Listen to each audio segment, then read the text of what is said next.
volunteers and they get involved in the community in a lot of ways. Jerry is actually going to be assuming AG responsibilities for this area, co-AG responsibilities with me, but he's going to be carrying the water on that. And I'm happy for him because he's a good man. He loves Rotary. He's our district WASH ambassador.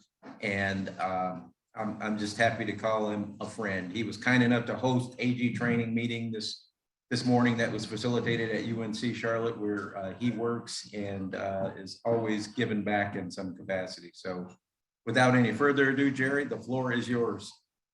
Thank you, Kevin. Just to make sure you guys can see my slides. Yep, we can see them. Great.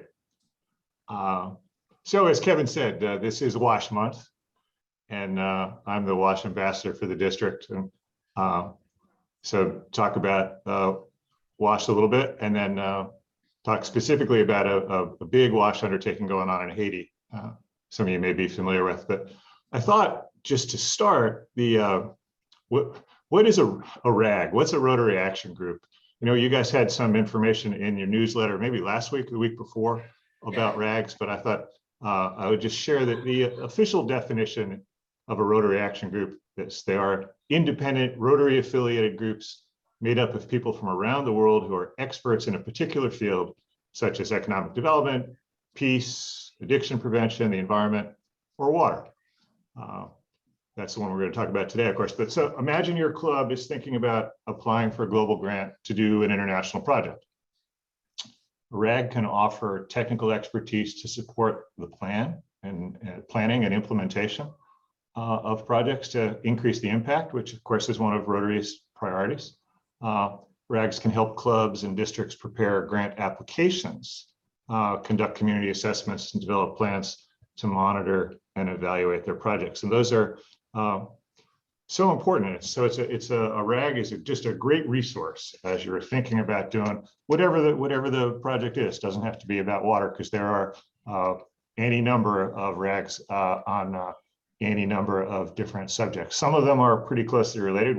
I'm going to talk about WASH. There's one for WASH specifically about menstrual health, as sanitation relates to that, but then there's just a slew of them. So we're talking about WASH RAG. It was formed in 2007 by a group of Rotarians. It's recognized by Rotary International. That's part of being a RAG, is that it's actually recognized by RI, and obviously focuses on water, sanitation, hygiene projects. One of the important things about WASH, about the WASH RAG, is that it's not just water. We tend to say water, but it links water and sanitation to each other, and then to all the other areas of focus. So improved hygiene, better health, empowerment of the communities, especially women in the community. And then, you know, as you'd expect for water, improved irrigation and agriculture, but also education, literacy, and ultimately, importantly, child mortality. So all these things are so related. So here's the official list of WASH RAG goals. I'm not going to read them to you, and I promise this is the only slide with this sort of just text on it. But really, I wanted to highlight that first goal, because I think everything else sort of comes from that.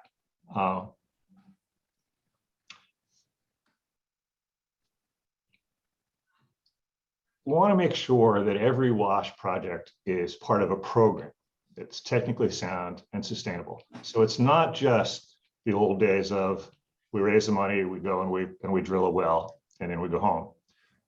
And then it's not just the new sustainability model that Rotary has. Well, okay, you also have to raise money for spare parts and for a little bit of training, so that people can take care of the well after Rotary is gone. But it's more than that too. It's about linking, as I said in the previous slide, the well and the availability of water and sanitation to all the other things that Rotary is trying to achieve. So that's why I think that goal number one is so important. So it's helping clubs find partners, ensuring sustainability, stressing the importance of a needs-driven approach. It's not enough for us to say, oh, we want to put a well in this town. You got to go and talk to the people in the village, the commune, and see, maybe a well is not what they need. But taking that needs-driven approach and developing best practices. So the wash rag, let's say, encourages a holistic, integrated approach. Water is not the end in itself, but it's a means to a better life and livelihood for the community. So today, I want to tell you about an audacious program you may have heard some about, but I'm going to elaborate on. It's putting these goals into practice. So let me introduce you to HandWash, Haiti National Clean Water, Sanitation, and Hygiene Strategy. Notice it's strategy, it's not project, it's not, this is a multi-decade program with the, as I said, audacious goal: universal, sustainable access to clean water, sanitation, and hygiene for all the citizens of Haiti, 11.5 million people roughly.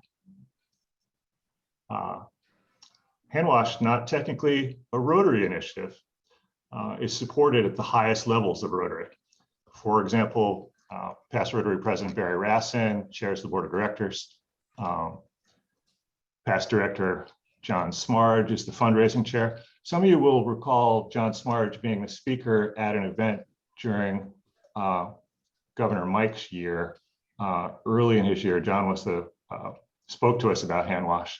That's how I got interested and involved initially. Also, the incoming the director for Zone 3334, Jeremy Hurst, who lives in the Caribbean, is the chair of our steering committee. There's a ton of past district governors who are involved in this, and not just district governors from Zone 33 and 34, but from around the country. So it's supported at the highest levels of Rotary. So some of you are probably more familiar with the situation in Haiti than I am, but just as a reminder, the dire situation, which goes back to, well, Haiti's always been a poor country. The earthquake more than 10 years ago devastated the country. And then of course, just last year we had another terrible earthquake, as well as, of course, political troubles and gang violence. But we're just going to talk about water and sanitation today. Only 30% of the people in Haiti have potable water within a 30-minute walk. In rural villages where most Haitians reside, at least half of the 11.5 million people live in rural villages. Only about a quarter have access to a toilet. Imagine that. 2 million people in Haiti practice open air defecation, so they don't even have latrines. As a result, waterborne illnesses such as typhoid, cholera, and just dehydration through chronic diarrhea account for 50% of deaths. This is a country in the Western Hemisphere. 50% of all the deaths result from waterborne illnesses. And these statistics haven't changed in over 10 years. This is as difficult a problem today as it was when the first big earthquake happened. So again, half of Haiti's water and sanitation infrastructure is simply not functioning. And those that are, the facilities aren't managed well. They aren't inspected. Local communities can't come up with the money for needed repairs.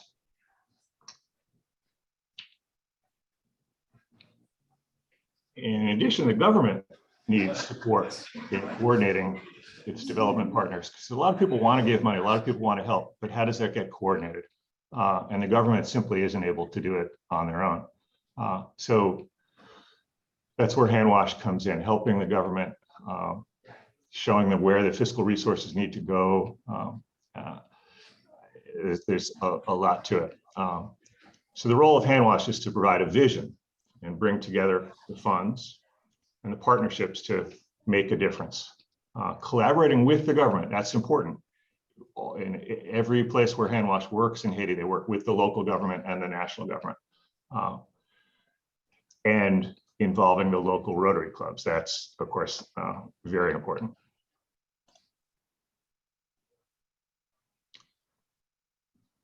to say this is a holistic approach that begins with systemic, technical-driven approach to gathering current data through community assessments, creating local, socially driven solutions that result in community action plan. So you see on this slide an example of the sort of work being done, water point and water system data. Looking at every place people get water in the country, what's the water like? Is it clean, potable? Is it, does the well work or is it broken? All of these things. The acronym there, FRAPE, is from, you see what it stands for, but it's originally in Haitian Creole, so it doesn't translate exactly right, but you get the idea of what's trying to be achieved there. So collecting all this data, high quality data, and then allows, well, it gives you a baseline, so then you can work and measure the results, because the impact is part of what we're trying to achieve here, to make sure that we can measure the impact and see that we're serving more people all the time. Additionally, a big part of hand wash is to, one of the goals is to try to build engineering capacity. We want to identify promising, motivated young engineering graduates within Haiti, provide them with professional mentoring, coaching, give them a reason to stay in Haiti. Like a lot of poor countries, one of the big problems is that people get educated and they leave for better opportunities elsewhere. So one of part of Hand Wash's mission is to break that cycle and get at least some of the highly qualified, highly trained, educated professionals to stay in Haiti and work on these projects. For example, this first cohort that's now going through the system, it's about a $350,000 investment by Hand Wash to train and then keep these folks in Haiti. But creating that technical expertise, we can improve the conditions long term. And say it's about giving those folks an opportunity, giving them jobs in Haiti where they can stay and help their country. And of course, like all of this is a 20 to 30 year project. But it's an important part of it, because that ownership by the community and by the country of these issues is important. It can't continue to be a thing where, oh, water is going to be taken care of by charities from around the world.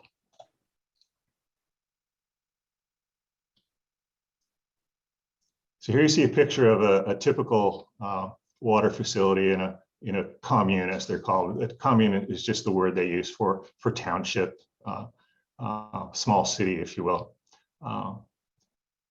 This is clean water being provided that folks gather in buckets and jerry cans to bring home. Key aspect of this, another one of the core values for Hand Wash, is to make it a fee for service thing. We want folks to understand that water costs something. So incorporating pay for service philosophy into the systems that Hand Wash develops moves the approach from one of, from relief or charity to one of international development and sustainability. We want to ensure that communities place a value on what they're receiving, so their systems can cover their operating expenses and ensure the continuity, and so that communities actually get involved in its long-term management. One of the things we've seen there is that, and so part of how that works is we form local committees, folks who sort of are elected to run the water system, and then they make up the rules for their commune on the water system. And one of the things they've done is, in some places you'll see, as is in the picture, the bucket. If you show up to get water and your bucket's not clean, they won't let you have any water. So they're teaching the idea that it all has to be integrated.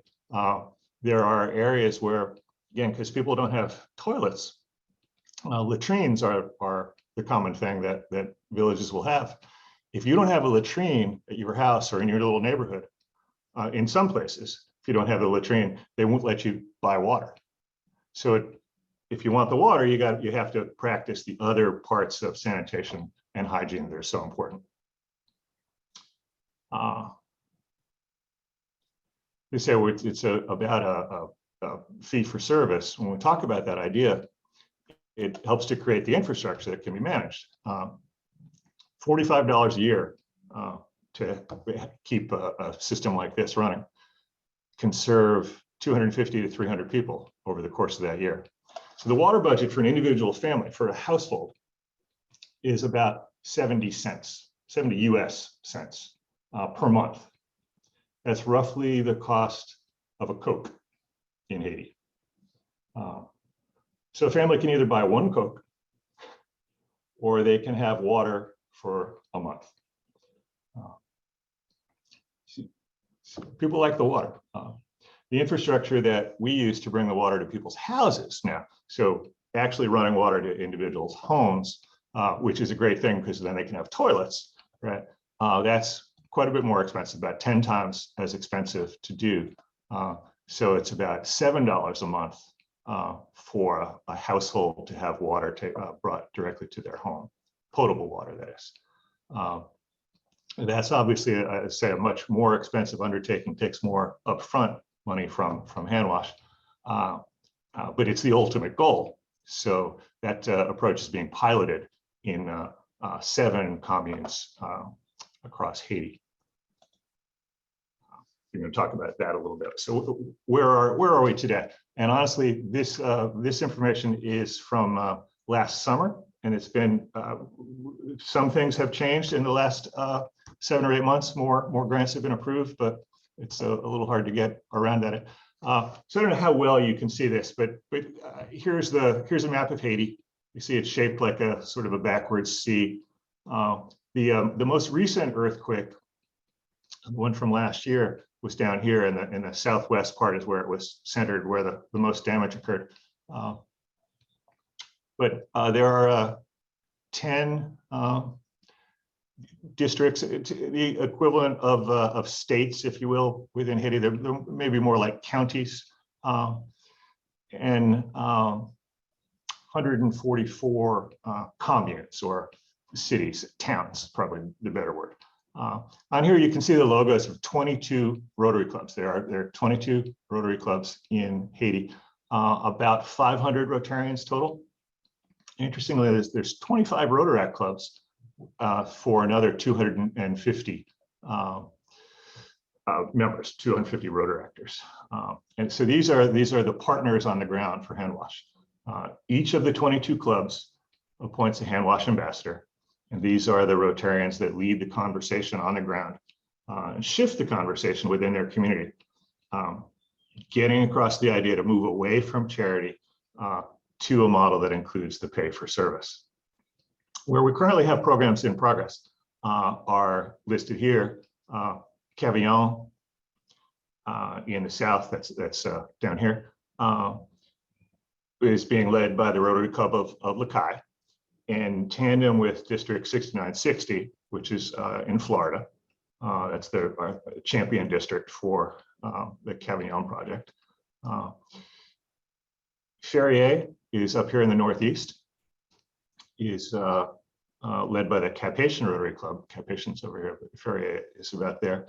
And that's with District 5060, which is from, believe it or not, from Washington State and Canada. So the Pacific Northwest is the champion district for that project.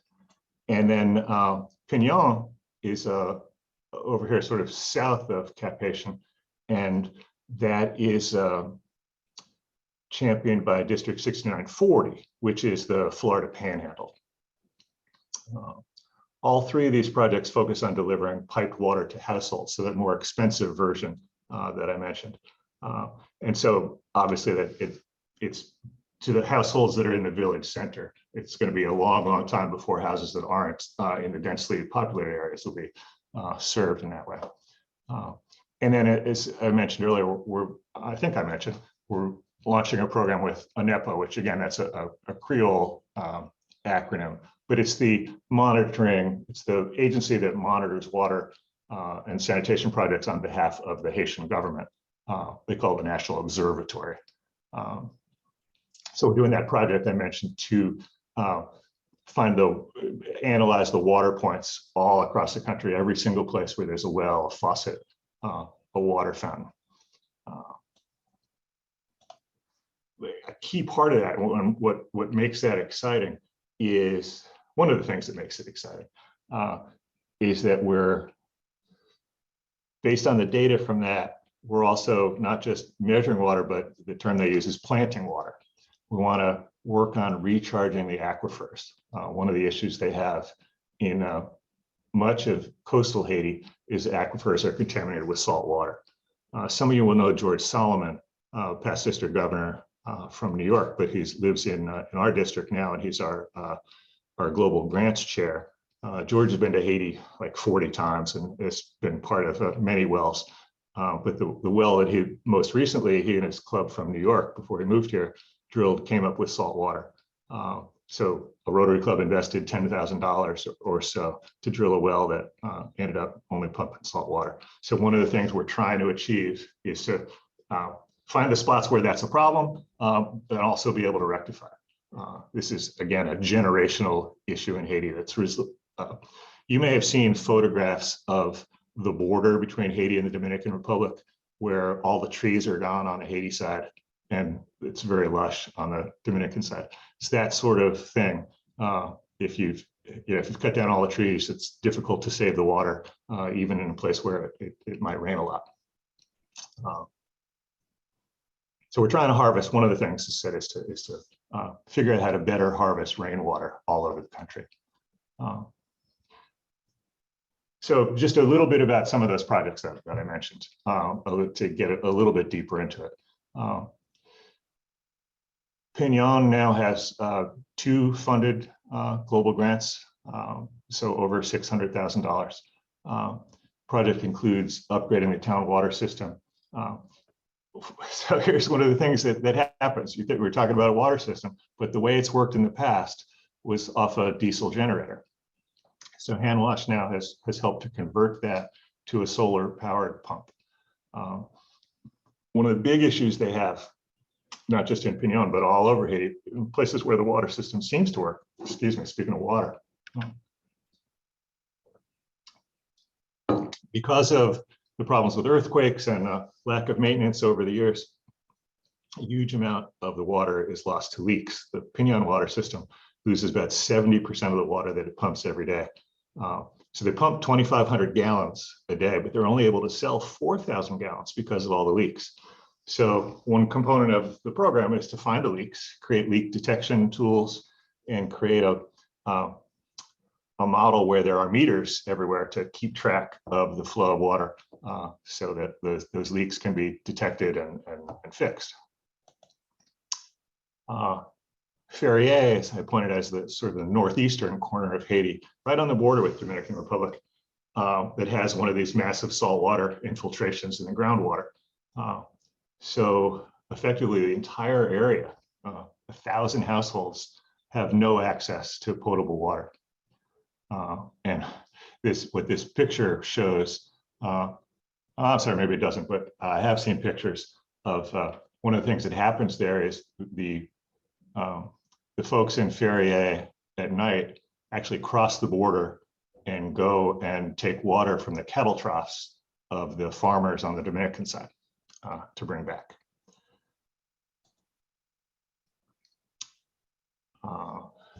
In Leogane, and this is a pretty interesting, this is the epicenter of the 2010 earthquake. Very strong group of Rotarians, some of whom are pictured here. And this is the group that I said is partnered with, or maybe I didn't say, but they're partnered with District 5130, which is Northern California, and working with the government to register all the water points, as I mentioned, and create a commune action plan. So what you have is all these communes, these towns, in different stages of getting their water systems fixed. And these are just the, as I said, there's 7 pilot projects. There's 144 communes that need this level of attention. So the goal, one of the goals of Hand Wash, obviously, is to do these pilot projects, see what works, see what doesn't work, collect best practices, collect lessons learned, develop a cadre of people who are really talented at putting together global grants, understand what the folks at RI are looking for, the foundation, what they're looking for. So that work continues, of course. Cavillon, 4 wells drilled and improved. Again, this is 2 global grants have been funded so far. So 4 wells to help 1,250 people. This was Cavillon is farther ahead. They were the first pilot project. Existing water system right now is so this is another one with lots of leaks. 80% of the water is lost to leakage. So 1,000 gallons, they lose 800. So meters are being put in place, leak detection, bringing online a large solar well, which will greatly increase the amount of water from 1,000 gallons to 40 or 50,000 gallons a day. That'll be just obviously a huge improvement. So what's the point of talking about this at a Rotary meeting? How can you get involved if you were so inclined?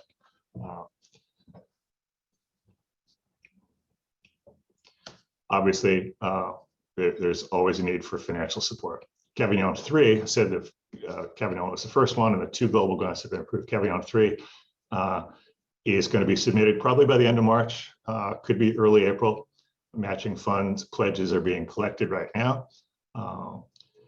Governor Nico, just the other night, promised to put up $5,000 of DDF toward it.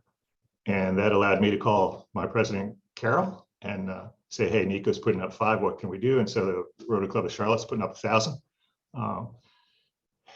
These might seem like small amounts when we're talking about millions, eventually billions of dollars, but as you know, every bit helps. And we have to think of each one of these grants individually while we're thinking of this whole big initiative. So a certain amount of matching funds needs to be collected for every one of these.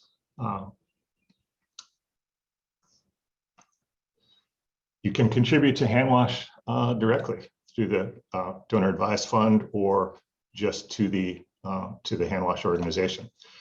It's going to be about $2 million for each of the 144 communes. Now, obviously, we're not going to raise all that through global grants, but 10 to 20% of each one will be a foundation, will come through foundation grants, probably more than one foundation grant in each case. Because one of the things that's been learned is that foundation grants are much more approvable, if you will, at the $300,000 level than when they get bigger than that. So anyway, the remaining funds will come from large donor agencies. Most of those require a certain amount of matching funds. And so Hand Wash always needs contributions to the Donor Advised Fund that allows them to put up matches. The other thing that Hand Wash always needs too is operating funds, because one of the things that happens here is that the organization of Hand Wash, and there's only 2 employees. It's an executive director who lives in Canada, and we have a staff person on the ground in Haiti. The only 2 employees, but we see that there's certain administrative costs and stuff, and none of those costs come from the grant money, from the foundation grants. None of it comes out of Donor Advised Fund. So they're always looking for contributions. Everybody on the steering committee, for example, is expected to make a donation, just like you would in a normal sort of NGO. But so those options are there. But maybe more than that, a more traditional thing, maybe you want to sponsor a well. The estimated cost for a club to sponsor a well is $20,000, about $10,000 to drill it, and then the costs associated with sustainability push it up to 20. And then even, it's not my job to ask for money. If we were really asking for money, John Smarge would be on the call doing this talk because he's a master at it. But the big way that you can help is to be an advocate. Obviously, having me or anybody else come and talk about this to the club is great. But maybe you want to talk about it in your church or whatever other civic group you might be a part of, because any support that can be devoted to this will be Like in all Rotary projects, it'll be used very carefully and in the in the most sustainable way. And more than the money, say being an advocate, but also maybe you have some talent. There's always need for people with an engineering background to review grant proposals before they get submitted. Or just you've worked on water projects before. If you know of anyone like that who might be interested, you can send them my way and I'll connect them with the appropriate people at Handwash. So as I said, this is a audacious goal, but no one other than Rotary could take this on. And as you've heard today, we're on the path to making it happen. Thank you. I'll be glad to answer any questions as best I can, or I can find answers for you and share them later. So, thanks for the time. One of the benefits of being the president is I get to go first. Sorry. And I'm going to apologize ahead of time. I was helping to serve meals, so if I miss this, just bear with me. But I have a couple of questions, because I actually don't know why the tree canopy is. Why are there no trees? So I'm gonna hit you with a couple of questions and you can answer. Why are there no trees on the Haitian side? Can you hear me okay? Yeah. Okay. So hold on, let me just hit you with them. Why are there no trees on the Haitian side, and are efforts going to be put towards improving the tree canopy? And then in conjunction with that, what's the average rainfall, and are there projects that are actually focused away from wells and more on harvesting rainwater, because it's not going to be obviously produce as many gallons as a well, but like it's kind of concerning when you hear, because I've dug a very, very expensive well on my own property, so I get it. Yes. But like $20,000 for a well is, and then you might just hit seawater, is concerning. Like that's a lot of money wasted. So absolutely. What is Rotary doing to focus on canopy repair and rain? Yeah. So first I should say, I don't mean to suggest that there aren't any trees left in Haiti, because it is still a tropical country. There are lots of trees, but it's symbolic of hundreds of years of bad government, mismanagement of resources. Not pointing the finger or blaming anybody, but it's been Haiti's been poor basically, since before it became independent. And so things like, nobody was protecting the tree canopy, right? And so trees were cut down for firewood, to make charcoal, for whatever, not thinking about what does this have to do, how's this going to affect water down the road? But yeah, certainly there are other groups that are working on reforestation, and Rotary, and many other NGOs involved in improving irrigation and teaching the right sorts of ways to do that, all of that for sure. One of Handwash's areas of emphasis, if you will, I'm not sure what the right term is, but yes, working on collecting rainwater, putting systems in place to do that in the places where it makes sense. Some places, that's going to work better than others. Some places it's the only alternative because there's no chance to drill a well. But absolutely. And then the water point survey, which is an ongoing thing too, because it's not just enough to look at, where's all the water coming from today and what works and what doesn't work, but it is, mapping things like where are the places where the aquifers are bad, and how can we address that? How can we help to steer the rainwater so that the recharge? One of the, groundwater versus deep water, when we drill a well, the well, if we drill a well in America, as you see on your property, you're going down pretty far, you're getting into the groundwater, actually into the aquifer. The water you're getting isn't the water that from the rain from last week, right? It's water that's been there for thousands of years, probably millions of years, I don't know. it takes a long, long time for rainwater to recharge an aquifer. But you have to start somewhere. You have to start doing it. And you have to stop the influx, if you can, of the salt water. And that happens for all sorts of reasons. Some of it is just because too much water has been sucked out. And so now it's a chance for the seawater to get in. But in a place where there are hurricanes, my daughter's an environmental scientist, and one of the projects she worked on at Virginia Tech was collecting well samples from Texas, where when a hurricane comes and the tides are super high and the winds blow in, the seawater comes in and contaminates people's wells. And so what do you do about that? How long does it take? So people are working on that. It's beyond my area of expertise, but it's absolutely an issue that they're aware of it. But from the hand wash perspective, part of it is collecting all the data and knowing where those areas are so that the same mistake doesn't get made again.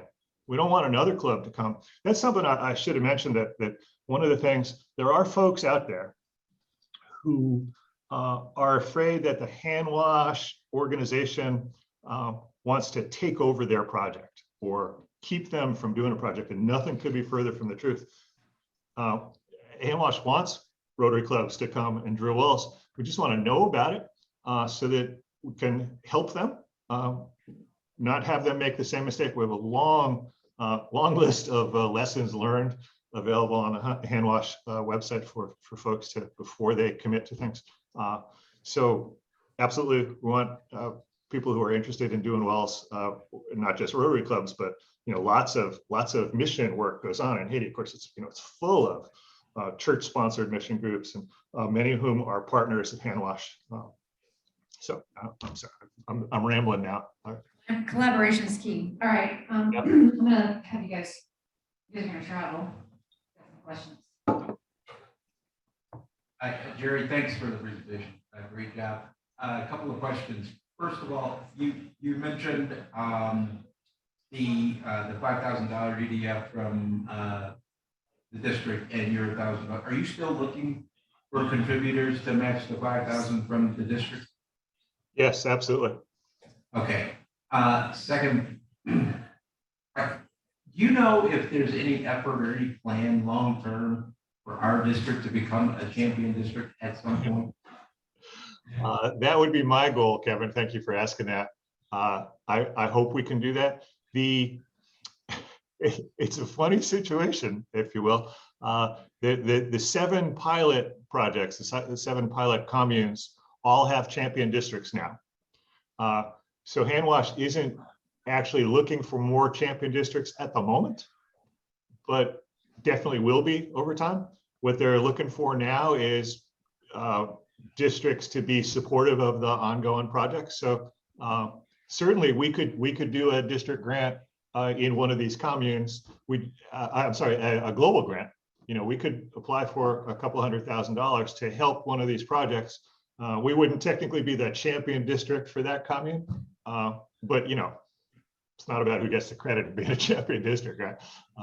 So I'm hopeful that we can do that.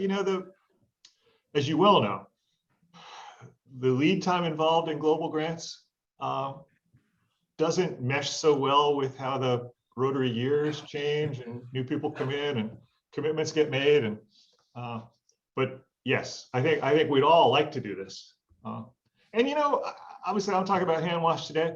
The president-elect who passed away, Sam, I'm going to have his name wrong,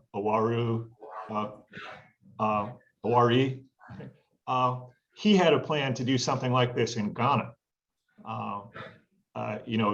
For our district, for zone and for our zones for 33 and 34, doing it in Haiti, of course, makes such sense because it's a country in our zone. But so there's opportunities to do this sort of thing elsewhere. I have a friend who's a past district governor in Australia who wants to do a water project in Fiji. I would definitely support that. It's getting that groundswell of support, getting enough folks like yourself to say, yeah, we should do that. That's the key. Jerry, is hand wash in India? Well, not hand wash is specific to Haiti, but Okay. Wash Rag, the Wash Rotary Action Group, I'm sure well, I know for a fact supports projects in Haiti, particularly in the I keep saying that, wash in healthcare facilities and wash in schools are two of the big areas for wash internationally.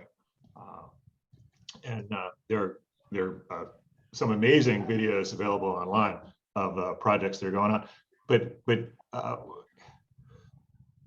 you know, Marja, in some of these places where if the school doesn't have good bathroom facilities, girls, when they start menstruating, end up dropping out of school. So a thing like helping a school get a sanitary toilet leads to women staying in school, which leads to women empowerment, which ultimately leads to better maternal health, and it's all so related. And so absolutely, there are Rotary sponsored WASH projects, you know, in all over the world, but a big focus in both in Africa and Haiti. I'm sorry, and India. I just wanted to share this with everybody. My mom is the inner wheel, which most people don't know here. It's like Rotary. She is the district chair for rural water, and they just tackled a project where there was this lot of these little rural areas in Thane. It's a district of Mumbai, didn't have water, and so they took a lake or a pond which was dirty. They cleaned it out, they dug it deep, and they did a lot of rainwater harvesting, and they built a small dam, and then they have water now for about 6,000 people. So I'd love to share that project with you as well. Yeah. Hey, Jerry, I just have one more comment. Yeah. It doesn't have a darn anything to do to you or with you. I just wanted to give a shout out to our president who took time to actually serve dishes here. And I think we should give her a round come on of now. applause. Thank you. Oh, Y'all girls gotta eat. I'm all right eating in front of you all without any of your, eating anything. All right, who else has questions for Jerry? All right. This was really fascinating, Jerry, and I know that, water is an issue in so many countries. Can you make this tripod again? Thank you. It's an issue in so many countries, and so I think, and I'm joining the grants committee for our club, but once I piece out the presidency, they can only handle me for a year. But I think, making sure that the money is being spent, and I know that Rotary is responsible in how it's done, but this is such a tricky piece because it's a lot of money, and if you don't know if you're going to get any result and people are really going to benefit, it's difficult, right? So it's kind of an uphill challenge. But the hand wash program is great, and maybe even finding general op dollars for them. I don't know how I don't exactly understand the district grant and how you can district and international grants and how can you use them for ops or not. But as a nonprofit, we need general operating dollars in order to function and pay our people. So we really appreciate you sharing about both initiatives with us today. You bet. And you can go to grant training in 2 weeks. I'm already signed up. Speaking to the choir. All right, excellent. Well, thank you again. All right, anyone online have any questions? I can't see you guys right now, so I'm going to let Jenny call you out if you do have questions. I just want to make sure I don't miss anybody. I got Kim's music on. You don't want me to talk. Baby shark. Ding, ding, ding, ding, ding. All right. If we could all then stand for our 5-way test. Oh, and then we will. We'll do that. We'll do that after we. Yeah, let's do that after. Yeah, and we'll. Can we get the applause? Yeah. Thank you, Jerry. I'll do the other one. All right. Of all the things we think, say, or do, First, is it the truth? Second, is it fair to all concerned? Third, will it build goodwill and better friendships? Fourth, will it be beneficial to all concerned? And fifth, will it be fun? So go out, be good, you guys. Take care of each other. It's great to see all of you. Be healthy, and we will see you next Friday. So I believe it's our quarterly. No, we got Kim Angeline next Friday. So see you guys then. And can I get a Vanna White to maybe Brad? Well, no, Brad's holding tickets. I was gonna call Brad. Rebecca, are you holding tickets? Okay, we're gonna have the lovely Rebecca pull the winning raffle ticket today. My favorite. Hey, Ange.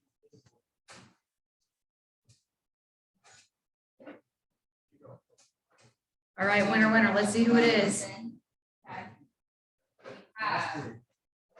301. 301. Eric. The odds were with me. Eric has like a string of tickets like this. So.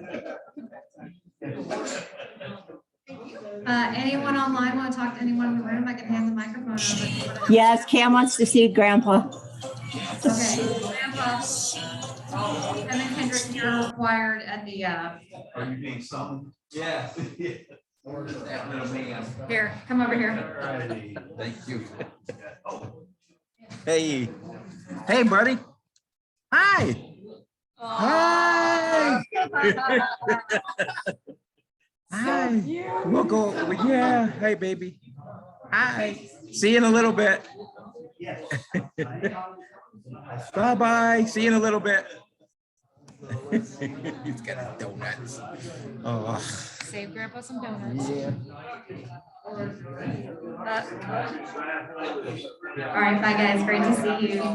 Thank you. Bye-bye.